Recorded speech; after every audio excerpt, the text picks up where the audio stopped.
All right. Good afternoon, everyone. Welcome to the MediaJel podcast, where we cover the latest marketing trends and strategies that are most effective in growing your cannabis dispensary, delivery service, or brand. MediaJel connects brands and retailers with cannabis consumers through our ad network of mainstream publishers, mobile apps, games, and TV. We help companies advertise through paid search, SEO, and programmatic display advertising to drive e-commerce sales. I am your host, Guillermo Bravo. Today we'll be discussing life beyond cookies, how to increase ad personalization with cannabis consumer identity graphs. And I'm super excited to introduce Dana Szova, who is the CTO here at MediaJel. He brings a breadth of experience and over 15 years of engineering experience to today's podcast. Welcome to the show, Dana. Thanks, Guillermo. Thanks for having me on the show. I'm glad to be here. Yeah, happy to have you. Happy to have you. Well, let's kick it off with the big tech companies. Why are Apple and Google going away with cookies? Well, there's a lot of reasons, right, for that, and some of it is choice, but it's the way of the world, right? Yeah. Like, people don't want their privacy to be invaded, and most of the reasons why has to do with that. Deterministic identifiers can cause people to violate privacy practices, and you can build really rich profiles, and that's not allowed. And also, the big companies are in a position where they have so much first-party data. For them to do away with cookie-based tracking will affect them not nearly as much as small companies like ourselves or other companies out there marketing, because they have so much first-party data under the hood. They don't necessarily need the cookie as much as, say, somebody like us, that operates on the open web, without as much PII data under the hood. I probably can't speak to all of the reasons that the different companies are going to do away with cookies, but I think mostly it's to do with privacy concerns, being compliant, and all of the things that we all need to do as good marketing companies to be ethical. Yeah, exactly. And with the all the things that occurred with the last election, and all these things that went on with Facebook, there was definitely like a crackdown after that of how people can use data, and Facebook took a multi-billion-dollar hit from Apple limiting their ability to track through across devices and apps. So yeah, it's definitely data and privacy is top of mind for everyone, and there's alternatives, and we're going to go a little deeper into that. What are the limitations as far as like a cookie-based tracking platform? Yeah, and that's something that a lot of people don't understand in general. Like, cookies are not the end-all, be-all of tracking, and they haven't been for a long time, right? One of the things I could say is that in the beginning, cookies are very old, right? The idea of cookies was invented in the mid-90s, really Web 1 sort of landscape. And at that time, the situation was really, the use case was person used a computer, probably on a desktop, used the same browser for almost everything. That was also during the time of the browser wars and things like that. So in that ecosystem, the cookie was amazing, right? Because it's a deterministic identifier given to you in your browser, and then you can be tracked third party as you move across the internet, right? With these third party cookies. Well, without it even going away, or without the compliance things, there's a lot wrong with that in today's landscape, right? Nobody really uses the internet that way anymore. People have many devices, whether you have a bunch of phones or connected TVs or what.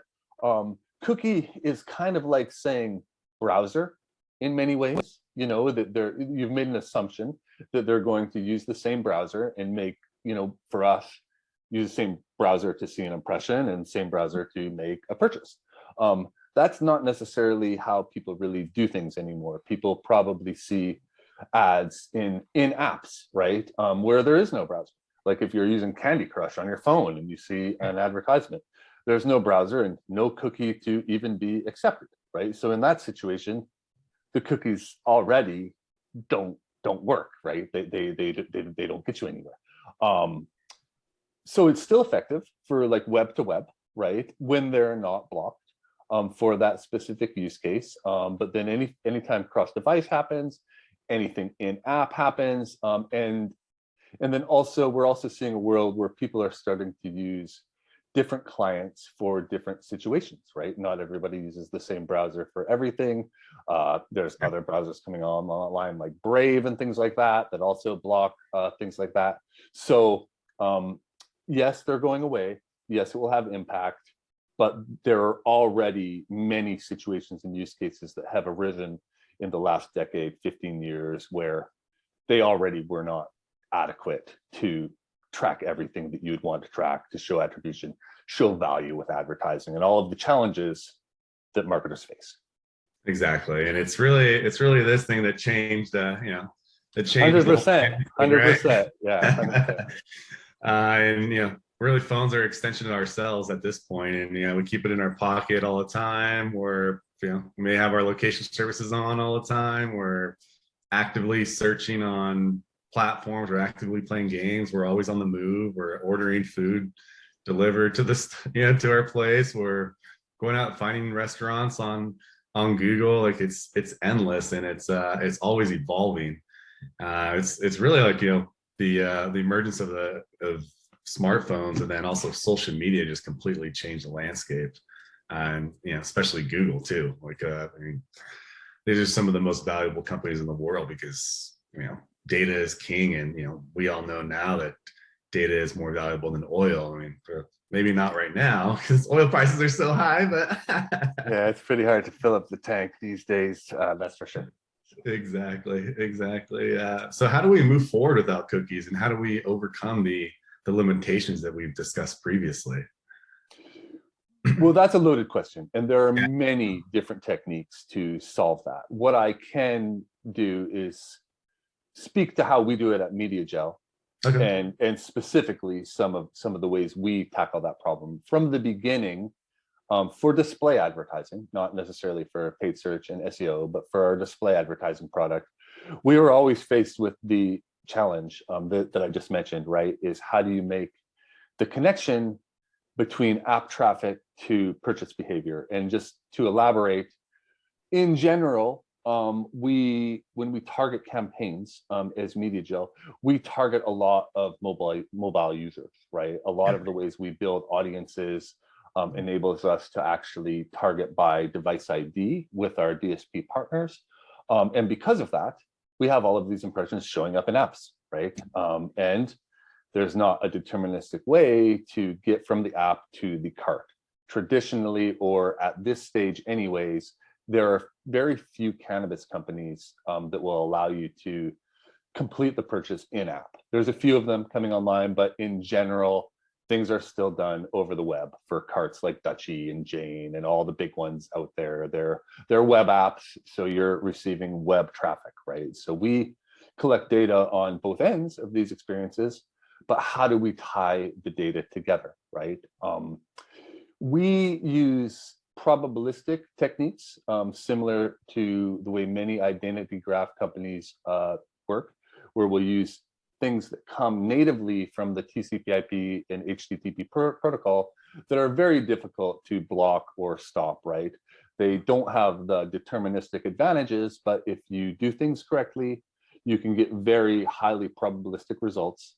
So we're able to use identifiers like combinations of things like user agent, IP address. For those unfamiliar about what a user agent is it's really a string that contains as much information about your connection over the HTTP protocol that can be recorded. So it'll record things like the device you're using, the device type. It also includes browser information in there, right? But it has quite a lot of rich data. And then when combined with another identifier like IP, it's quite accurate. It's reasonably highly probabilistic and something we can use to make that jump from the web traffic to the mobile traffic, right? So that's one of the ways is using probabilistic techniques like that. And then after you have some matches and an identifier that's making the match, and you can get to something that exists in an identity graph. And before we get into exactly what an identity graph is an identity graph is limited in the amount of identifiers that you can use to match inside of it. We use a partner that we primarily match with device IDs and MAIDs in the graph.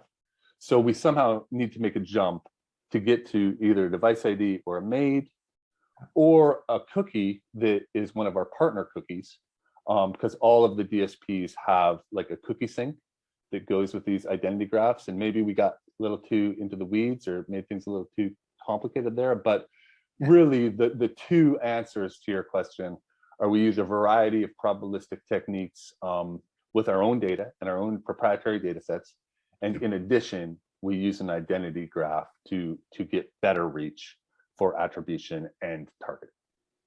Wonderful. Yeah, I mean, it's you know, quite a, it's definitely above my pay grade. I'm not an engineer on my front, but you know, it's I know the data points that come in, and I know you know, I've learned how, you know, we connect these impressions to devices and to transactions, and it's quite impressive. You know, all the things that you've really led, and you know, on the innovation front for MediaJel. So kudos to you and everything that you've built and managed this far. And you know, what are some of the advantages and disadvantages of using, you know, this probabilistic model? Well, the word probabilistic are the disadvantages, right? Like the fact is it's not 100% accurate. As such, there's always going to be some amount of false positives that come from these techniques, right?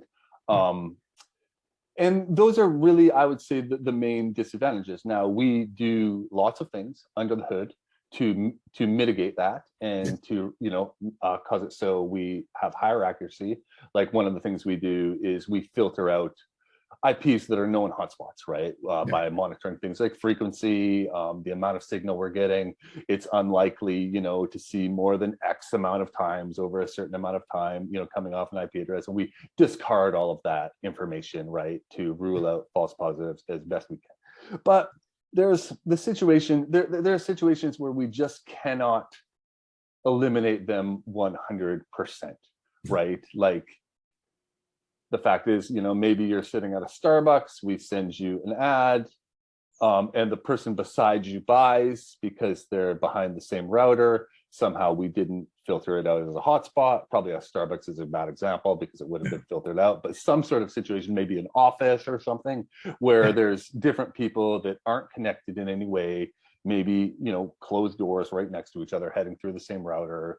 It leads to things like false positives, right? So we're always trying to improve those techniques.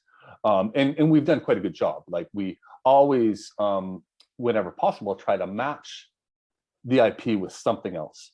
Lots of times we'll pull the user agent apart and pull out the device information. So it's not client specific. So we can match device to IP. If we can match the entire user agent, it's similar to the cookie match that we've matched the client, the browser, the device, and the IP for a match. But the fact is, it'll never be completely free of false positives, right? So those are the disadvantages, in my opinion. And the advantages is that using these probabilistic techniques, I don't want to say that they're for sure here to stay, but most of the techniques being used in the world right now to either block cookies or, you know, have increase privacy protection and things like that, they're all done through software and things that are higher up on the application level than things that happen right on the TCP, IP, or HTTP protocol layer. And like that's how the internet works, right? So to get rid of all of those identifiers will be very challenging, if not impossible, right? I mean, and I don't like to say words like that because of course it's software and anything is of course possible. And we'll see more and more movement in the future towards, you know, blocking some of those identifiers and things like that. But in the meantime, it's pretty solid and probably something you can stand on for a long time. It doesn't mean that we aren't still pursuing more deterministic solutions and deterministic results, but we'll probably use that to some capacity, as long as it's working for us. Let's thank you for the clarification on that, and really, what's special and unique about that probabilistic, these probabilistic techniques. As far before we continue, can you define some of these keywords that you've used just for our audience? IDFAs, MAIDs, DSPs, what do these mean? Sure. We'll start with IDFAs and MAIDs. They're the same word. It's the hardware identifier ID that identifies a phone or a mobile device. Okay. And I mean, they're not exactly the same words. IDFA is Apple, MAID is Google, and then they have other identifiers that are they've also taken some other steps to make other hardware style identifiers that aren't actually the hardware ID. It's more of the MAID is an example of that, like an advertiser ID that masks the actual ID. But essentially, we're talking about hardware IDs. So for those two things. So probably for the purpose of this conversation, we can interchange them and consider them the same thing. The ID of the device itself. Then the other one that you asked was a DSP. That's a demand side platform. So a really common term in the advertising space. It's a platform that has a bidder that can serve ads on the programmatic exchange. We're partnered with many DSP partners. Some we of course like better than others, but we use our partners. We use our partners' technology to actually execute the purchasing and bidding of all of the ads we serve in programmatic. I think you had some other ones too, but those are the ones I caught.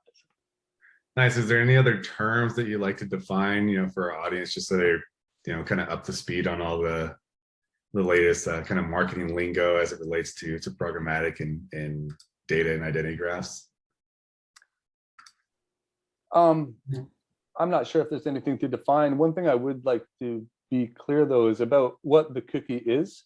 It's a really popular topic, right? We all hear about these cookies and things like that, but I do want to be clear about one thing, is that a cookie is it's called a UUID, but it's really just a unique ID, right?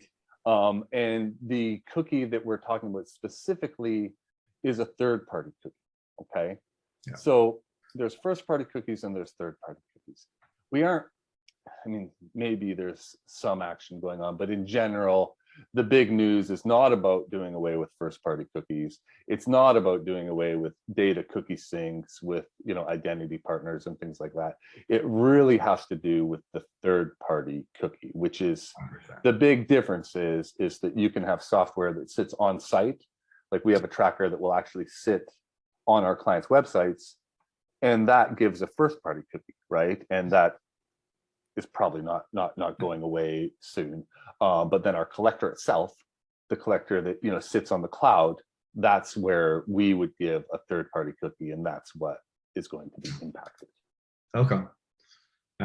Great to know. Great to know. Yeah, I mean, first-party data is something that was we're here at the Cannabis Marketing Summit in Denver. It was definitely a hot topic of discussion, and how to collect, to curate and activate that data on the first party side from, whether it's point of sale, e-commerce, CRM, there's all these different places that you can gather data, and you can activate it as well through a lot of these platforms, including programmatic advertising and email and SMS messages and retargeting. So it's there's a lot of ways that you can leverage this data, and there's also third-party data sources like New Frontier Data or Headset or some of these other platforms. So it was definitely a big topic of discussion here.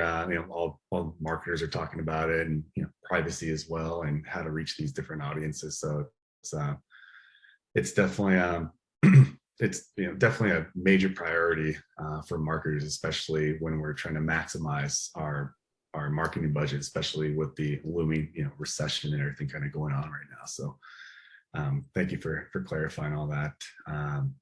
Well, let's dive in deep into the identity graph. Like, what is an identity graph, Dana? Sure. And once again, there's a few different versions of these things out there, right? But what we use is something that's called a snowflake graph, which is engineering terminology, but it really means that it's a graph that has spokes. The way the data is structured has like almost like, if you imagine it visualized, like snowflake looking spokes. So it's the idea that one ID will connect to many different IDs, right? So the idea is cross device, right? What the goal is to take somebody like yourself, and if we know your device ID of your phone, we can use that to know the device ID of, say, your other phones, maybe your tablet. Maybe we'll know about your wife or your child's phone through like a household match. But any devices that we can associate. In general, device identity graphs have two ways of clustering the data: by individual or by household, right? So, and they both have their use cases that we can use, but that's the idea. The idea is to have a graph that if you have one ID that's a match on a user, you can get the other IDs associated with them individually, as well as them with their household. Great. Great. And, like, what are the pros and cons of building, this identity graph database that you're talking about? Well, the cons all have to do with software and engineering complexity. These identity graphs, well, MediaJel has kind of two approaches to the identity graph. We have our own data that we've graphed to achieve as much results as we can. However, we are not the largest company in the world. We're not quite as big as Google today, right? So it's limited. However, it is useful, and we're able to do some interesting things with it. But then we have a partner that we purchase an identity graph from, and that's where some of the complexity lies in. The identity graph we purchased from our partner is a few billion records. They generate it every 6 weeks. To build it fresh. That's part of that's part of doing probabilistic results, is that over time, right, IPs change, different probabilistic identifiers fall apart. So it's important to keep these data sets fresh. So unfortunately, as an engineering problem, there's no way to like incrementally, efficiently load this data into your data warehouse. Like, we can't load it all up until today, then get tomorrow's data, and and so on and so forth. So it's always this massive processing effort that happens every week when we get the new graph to put it into our data warehouse, right? And we built the job, it runs quite smooth today, but there were many hours logged to get it to that point. It costs money to process data. And then after you get it into something like a data warehouse, then there's yet more code that needs to be written to analyze it and look at it and things like that. So I would say most of the cons have to just have to do with like normal big data problems. When you're dealing with really large data sets, there's overhead, there's talent that needs to work for you to do the work. And then of course, and I would say that's the majority of the cons, right? You don't necessarily have to house it yourself, right? Or do it your own, like we do. You could use a partner's graph out of the box, right? And some partners have, APIs and things like that associated with it. But what you miss out on is you miss out on the ability to augment or add your own data to the graph, right? And that's part of the reason why we do ingest our partner's graph. We bring it into our data warehouse. We're able to augment it against our own data and our own identity graph. And then in addition, what we've been able to achieve is, just like the demand side platforms maintain a sync with these identity companies, so do we with the MediaJel ID. And we maintain two syncs. We, of course, use our third-party cookie to make a sync with the data. It's not gone yet, and it does still work to some capacity. However, it becomes less effective all the time. And its match rate does drop as cookies continue to be blocked, going forward. But then we also have tried syncing in real time some other probabilistic identifiers that we'll probably keep on experimenting with to have the best sync with our data, with our identity partner possible. Right now, we sync something called, we call it the MJ hash, which is a hashed identifier, but under the hood, it is the user agent and IP address, like we spoke of earlier for probabilistic techniques. We'll probably be introducing a device plus IP version of that identifier in the near future, but likely we'll stick with that. Like, the idea of syncing in real time with the identity partner, keeping our data in check. And although there's also great advantages to that, there's once again overhead that goes with an effort like that, right? So I would say that like most of the, like all of the pros are all the things you expect: the ability to increase scale on audiences, to improve attribution, to get better results, to have deeper insight and analytics into the customer journey. And I would say that all of the cons just have to do with the engineering overhead that it takes to achieve such results, right? Yeah, you need a top tier engineer like yourself, right, to manage something like this and create your own identity graph. So it could be quite an undertaking and an investment, right, and a lot of time. Well, we've got a great team. Yeah. That's the other thing, right? I mean, like, and it would be difficult to maintain this technology without that team. Yeah. And as far as a component of building an identity graph, what is identity stitching? Identity stitching is really just what we were talking about before, bringing together different data sets in a way that is in line with how your identity graph works, to connect the different spokes. Like when I was talking about how we connect our data to the identity graph, that would be an example of identity stitching. We have other partners that we're talking to about bringing in yet more data to augment the data further, right? We can bring in e-commerce data, but at the end of the day, to target and to show value with your advertising, you need that identity component on all of your data, right? To show who we think it was or which device we think it was that made the purchase, repeated the purchase, bought gummies from a cart as opposed to something else, and all of those things. Without identity stitching, there isn't really anything actionable that can come out of that analysis, right? So what about device clusters? Yeah, and we touched on this before as well. But the idea of device clusters is that there's, we'll just repeat it quickly, is that there's really two ways. There's the household clustering and the individual clustering. And for MediaJel, because of the space we operate in, we are able to use different techniques for different things. Like, for example, the household clustering, we can't use for targeting, right? We market products that are age restricted and restricted for other reasons. And we could never take the chance on accidentally sending an ad to somebody in a household that was, say, under 18 or somebody's child or something like that, right?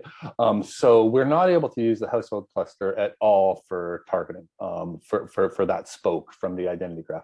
However, we can use it for attribution, right? Like if we see somebody purchase something, the whole ID verification has already been handled with the credit card and the site and everything. Like, everything's compliant, somebody of age did make the purchase. And if then we use the household spoke and we can't get a match on the individual, and we can find something in the graph that's maybe, I don't know, maybe it's still you, maybe it's your wife or husband or somebody else that made the purchase, but it's still a reasonably good match, right? We matched somebody in the household, and it still could be you. But that's one of the ways that we're limited by the household spoke. And of course, the individual spoke, we can use that to enhance audiences, expand reach, scale our targeting, more than we're already doing through other techniques. And then of course, we can use that for attribution as well. But those are the two ways that people cluster IDs. Got it. And then as far as, you touched on attribution a few times, can you dive in a little deeper on that and like what retailers and brands are expecting on the advertising side as far as attribution and KPIs? As far as the numbers about what matters. what numbers people are actually expecting, I know it does vary. And truthfully, somebody from our ops team would be a much better person to answer questions like that through the day-to-day. I could elaborate on the attribution techniques we use and some of the things we do. So at MediaJel, we've taken the approach that we want to make our attribution as transparent as possible. So what we do is we open up a reasonably large window of 30 days attribution. So with the idea that if we've sent you an impression and we can correlate it with a purchase, we aren't saying we 100% made the sale, but we're saying we assisted in the sales funnel, right? So at some point you saw the ad, it was because of our advertisements. We all know that there's many use cases where you'll see a bunch of ads while you're just too busy doing something, like you're on an app or something like that and you're playing games. You're probably not going to click right now. But if you remember the name, you might search into Google later and go ahead and make the purchase, right? So we use the techniques we talked about before to actually make the match. And we try to be as transparent about that in our dashboard as possible, where when you look at the transactions, you can actually read over, hover over some of the identifiers, see what techniques were used. We give the advertiser the ability to change and manipulate their own attribution window. Like maybe you don't believe in 30 days. Maybe you only believe that we assisted with a purchase if they saw an impression and then they bought within 5 days. So we put that control into the advertiser's hands, where they can, they've got a little toggle, they can adjust it and they can change the attribution model to the model that makes sense for them and their business. And as you certainly know, Guillermo, in the space of marketing, depending on what you're selling, the sales funnel is so different, right? Like if you're trying to sell somebody a car or a home, like you can advertise to them for years, and and it probably all had meaning, especially if they wind up doing business with you. Other things you purchase, have different windows of time that people believe in and stuff like that. So that's what we've decided to do, is just give you all the information we can, give you the deepest insight into the user journey possible, let you make your own decisions. And I think our customer retention rate has proven that people are very happy with the results that they're experiencing through their ads. I think most of our clients really find it refreshing, the transparent approach to attribution that we're taking. I mean, ad tech, we're in it, but over time, it's got a really long history of bad actors, just in the space, from click fraud to ad fraud to this to that. And that's, I would say, the biggest way we're trying to be different with our technology, is to just give you the full picture. And then you can decide, right? Exactly. Transparency is key. And, some of the basic marketing 101 kind of methodologies, like marketing rule 7, which is really old, which means, someone needs to see your ad or your brand 7 times before they'll consider making a purchase. It's something that's well known in the marketing space, and it's probably far higher than 7 now, since there's so many.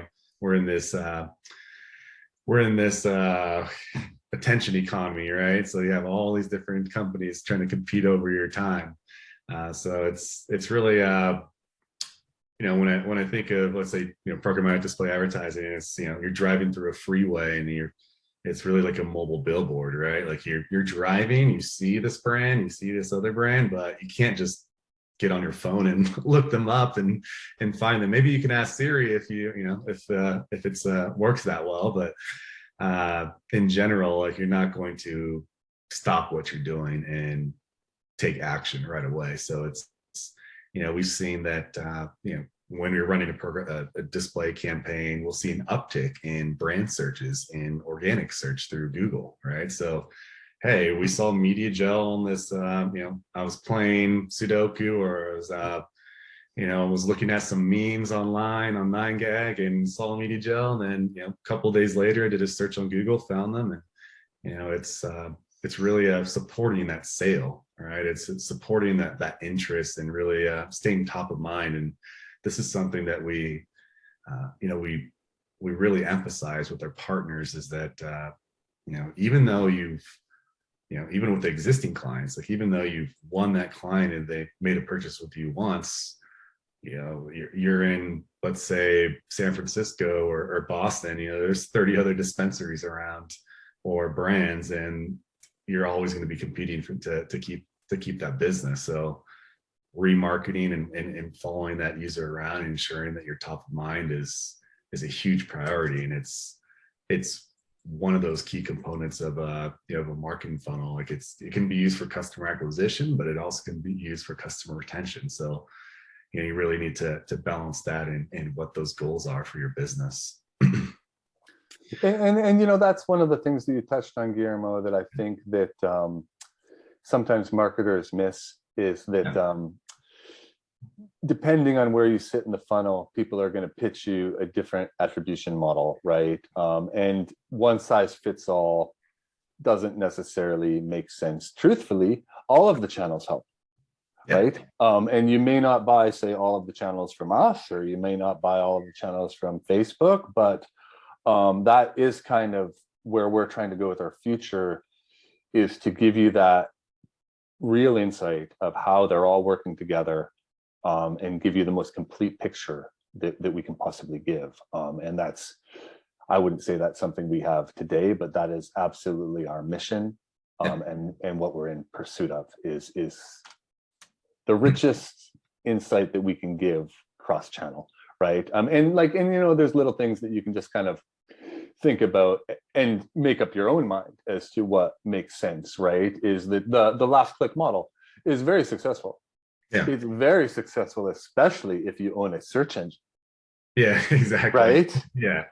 Which we don't own, right? And there's, in my opinion, and like I said, I'm not trying to kick off a complete philosophical debate. Like, that's part of the approach, is that our customers can decide these things for ourselves. But if you have like some strange name in your brand, like Kiva chocolate or something like that, and nobody's ever heard of Kiva before, and all of a sudden, like you said, a bunch of ads go on out that we've served for our customer, and all of a sudden Kiva starts being typed into Google and Bing and all the search engines all day long. Well, those ads helped facilitate those searches, right? And there's a good chance that they'll get last click, because that'll happen. You saw the ad, you typed it in, and you get last click. But it doesn't mean we didn't help. It doesn't mean we weren't part of the journey. And then, of course, the converse of that is, well, what if you typed in, cannabis chocolate near me, and then the search engine directed you to a store or a brand like Kiva? Well, that's a little different. I would argue that they contributed greatly in the conversion of that, and I would say that they had much more influence than the ads in that case, because they actually guided you right through the funnel, through the search engine, right? But there's so many situations like that are also different. And that's, I think, sometimes what we forget, is to look at the big picture, and not just commit to one model, think it's a one size fits all model, because I don't believe that really exists. I think that different products and different situations, like the journey happens quite a lot different depending on what it is, right? So. Yeah, rising tide lifts all boats, right? That's one of the common phrases we use. And there's definitely a lot to it. And it's what's the platform that you can always look at, like a Google Trends, if like for example Jeter, like the pre-rolls, they got a lot of popularity, and they probably ran a ton of campaigns, or like like those cannabis drinks. But they've made some massive pushes to really get their brand out there. Wana brands as well, like they do a great job to really get this exposure.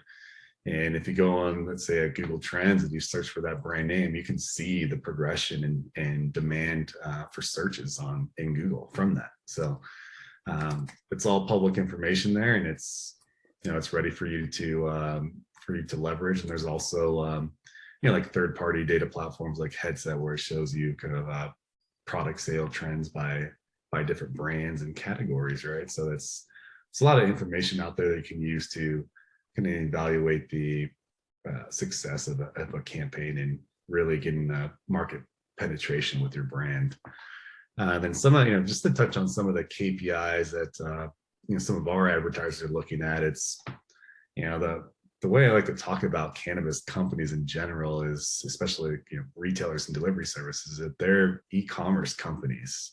That upwards of 50 to 80% of their sales are coming from online pre-orders, and COVID really forced consumers to use e-commerce as their primary method of engaging with the retailer, because they had to, if they were doing delivery or curbside pickup, everyone wanted to be safe. So it's really pushed this industry forward as far as the e-commerce. And some advertisers I know in metropolitan areas, they're seeing upwards of like 80% of their revenue is coming from e-commerce orders, and it's incredible to see that progress. And you really have to take that into account when you're running this business. Like, you need to ensure your product catalog, your pictures, your descriptions, the checkout process, and everything is as streamlined as possible, because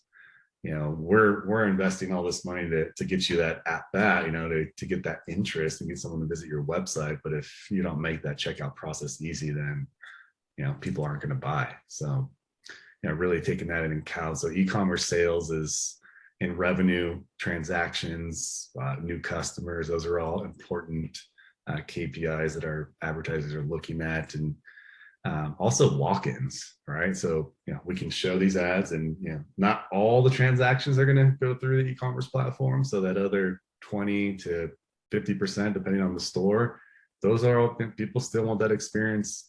When they come to dispensary, they want to talk to the bud tenders, they want to maybe participate in an event. So tracking those walk-ins, of they've seen ABC dispensary, they keep seeing that on these on these ads, and they decided they want to make come in on a Thursday night and re-up on their cannabis. So we're also tracking walk-ins. And Dana, is there maybe if you want to share a little bit of information on like geofencing and kind of like what that is and how that's used in this attribution model, that'd be helpful. Yeah, and that's a completely different technique than what we're doing with the event-driven data that we're collecting, and that is deterministic by nature. And once again, it has pros and cons. There's a reason why we do the event-driven stuff and don't just rely on the walk-ins, but it is where we started. So one of the earlier attribution solutions that MediaJel was able to provide to customers is the idea of, as you mentioned, tracking walk-ins. Well, what does that mean? How do you track the walk-ins? So the idea is that all of our DSP partners will give us, will forward, if the user has allowed it, they'll forward device IDs to us, so we know the device ID associated with the impression. We have another partner that their job is really to house geospatial data, like SDK-based geospatial data. So they have a really large, rich data set of just device IDs combined with the latitude and longitude that they were observed at, right? So to make this deterministic match is, for us, it's as simple as taking the device ID made, or IDFA, or whatever we got from the impression, and taking a window of time from our partner that has the SDK data, looking at all of the observations that we're seeing and seeing if they wound up in the polygon or geofence that we actually drew around the retail location, right? If we see them in there, absolutely, they visited. You know, I mean, or they almost visited, they at least came to the parking lot or walked through the door, you know, or something, right? Well, and this is cool, but there's once again limitations and drawbacks to it. What's not cool about it is we just don't get enough. Like, we've estimated that we maybe get 10%, and that's quite optimistic, of actual walk-ins tracked. And it's because that to get that SDK data, you have to be doing something. Like, you either have to have turned on location tracking on your phone, you have to be using an app, maybe you're talking on the phone right before you go into a retail location, and in those situations it works quite well. But that's not always the case, right? Of course, right? And then the other thing that I would say is a con about it is that you can get false positives doing this. Like, it doesn't take too big of a polygon to be drawn a little bit wrong. Like, maybe you're on a very busy street downtown New York, and intersecting the sidewalk, right, like, is going to give you hundreds of thousands of false positive signals of people just walking by, right? So once again, that's a technique that we put into our customers' hands. You know, we'll work with our AdOps team, but you can help define what do you think the polygon is, and then to have precise information where you actually zoom in on a map and draw, like, you know, a polygon around the location, maybe the neighboring parking lot, is labor intensive, right? It means that somebody has to actually go and draw all of those polygons to make it happen. So that's cool for you know, places with, you know, a few locations. But if a store has, like, you know, 1,000 locations, there was a time a few years ago that we had some customers that had upwards of 30,000 locations. This is very difficult to manage, scale, and keep it. So there's other solutions there. You do a point and radius. But once again, now that we've done a point and radius, you've lost some precision. The chance of you getting a street or a sidewalk or something like that, of course, has gone up. And although it's a deterministic match, it's hard to not argue that the results are somewhat probabilistic because of the false positives that can, you know, accidentally walk into your geofence or location, right? Other situations where a company is kind of more, not rural, but not in a high density area, well, it works really well, right? And there's hardly any false positives. Like, you know, I mean, if there's no business to be in that parking lot without going to the retail location, well, that's great, right? So once again, it's a case by case situation. For some retail locations, it works better than others. But we have learned from our customers that not all of them, but most of them are far more interested in seeing dollars on the cart than they are walk-ins. So, and that's why our focus has been so much on the event-driven data that we capture from the cart. Yeah, shout out to Tom Cruise, right? Show me the money. Show me the money.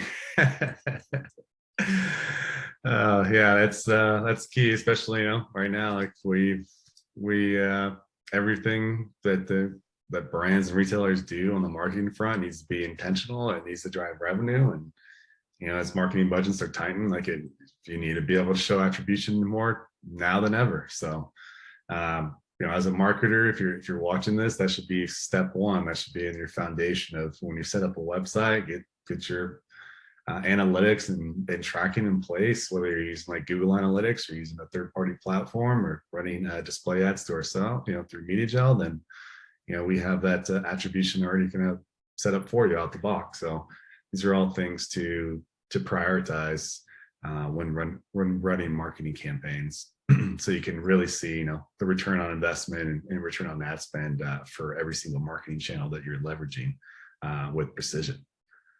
All right, so for us, Guillermo, internally in engineering, like, one of the things that is always a constant pursuit, right, is accuracy, auditing what we're doing, trying to make sure that watching for fraud, you know, trying to get rid of publishers that, like, you know, that's another thing we do, like, quite proactively. We monitor all of the data coming in. We write blacklists and, you know, exclusion list and inclusion list with the DSPs to try to filter out fraud. But in that situation, there's nothing better than the purchase, right? Yeah. There's nothing harder to spoof than the actual exchange of money, right? Like it's not like clicks where you can just make some bot that'll make 1,000 clicks or something like that.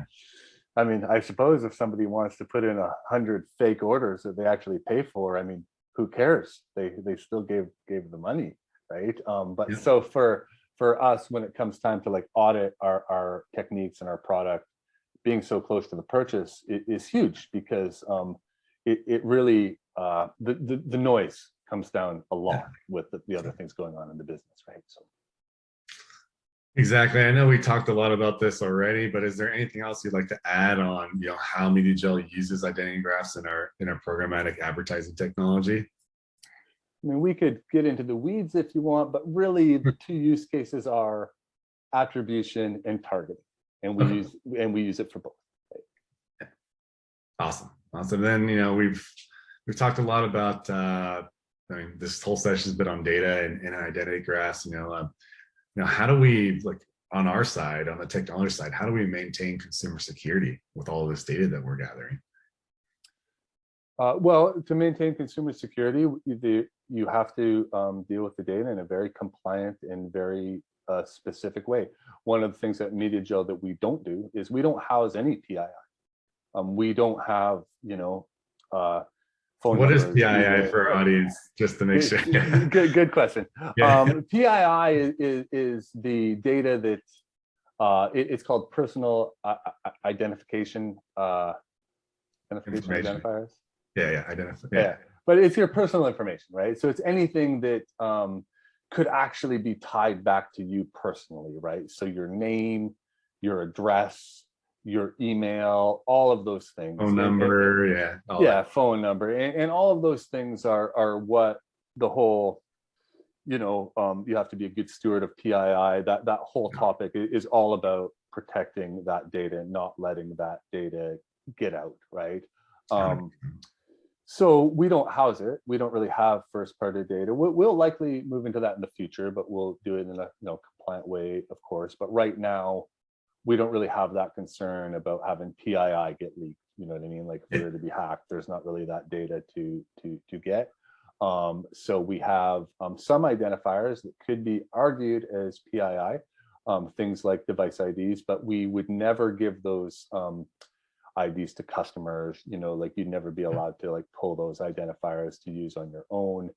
How that works is that when we find them, they go into the DSP directly to be targeted in their ecosystem, and there's not really anything personal that is tied together at that level. It's just an ID, and you don't know anything about the person. Cookie, the same thing. It's just an ID. There's not really anything about the person. Our future, we are moving into a world where we're trying to have better results, more insight, and more, and so the integrations we're in pursuit of is to become closer to the actual POS experience itself, which is one of the larger blind spots our company has. Like we can track data that comes off the online cart. We can track the walk-ins. Those people that actually walk into the store and buy with a different POS system, we really have no insight into at all. And we know that we're helping with those sorts of sales, right? So it's something we've been aggressively trying to solve, working with different companies to see if we can get to a place where we can have that data. And likely what we'll use is the email, which is PII, but we won't ever bring in the actual email. We will have the email hashed in either MD5 or SHA-256. If anybody knows a little bit about hashing, the key is that it's not cryptography like a cipher where you have a key and you can decode the information. It's like a one-way hashing trip. So if you've never seen the real email, you can never get it back from the hash, right? So, but the customer that does have the real email, like the retail client itself that has the PII, they are able to verify that if we say, we got this hashed email, we think it's a match to something, they'll be able to verify that on their end with the PII that they've gotten in an ethical way, like people signed up willingly, they made a purchase, they accepted the agreements and things like that, and all those things, right? And then the other compliance stuff, probably run out of time to get into all of them, but there's a ton of stuff you have to do with data. Like you have to, when you're collecting data like this, you need to respect something called the do not track header. Means if somebody turned on do not track on their browser, we discard those logs as they come on in.